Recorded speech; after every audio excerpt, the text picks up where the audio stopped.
Buongiorno e ben ritrovati con l'informazione flash di Noi Sicilia. Vediamo insieme i titoli più rilevanti della mattina. In apertura un tragico incidente avvenuto sulla statale 410 di Ira alle Porte di Naro in provincia di Agrigento. Il bilancio è di un morto e 4 feriti, di cui uno in condizioni gravissime. Nello scontro avvenuto nei pressi di una curva ha perso la vita un uomo originario di Canicattì. E sangue anche in via Cipressi nel quartiere Zisa a Palermo, dove uno scontro violento tra un'auto e uno scooter è costato la vita a un uomo di 53 anni. Gravissime le condizioni di una ragazza che viaggiava con lui sul mezzo a 2 ruote. Un altro grave sinistro è avvenuto invece sul raccordo autostradale Palermo-Mazzara del Vallo all'altezza dello svincolo di Mondello. Una moto con a bordo padre e figlia si è scontrata con un'automobile. Ad avere la peggio questa volta la ragazza di 14 anni, ricoverata al cervello in gravi condizioni.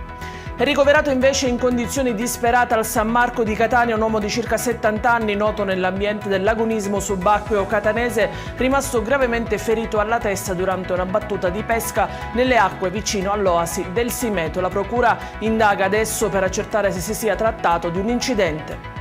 In chiusura l'operazione della finanza a Castelvetrano, dove è stato scoperto un circolo con slot illegali. L'intervento si è concluso con sanzioni amministrative per un totale di 30.000 euro e con la proposta di chiusura temporanea dell'attività. Ed è tutto per questa edizione. Vi ricordo come sempre che dettagli su queste notizie e molte altre li trovate sul nostro sito e sui nostri canali social. Grazie per averci seguito e a più tardi.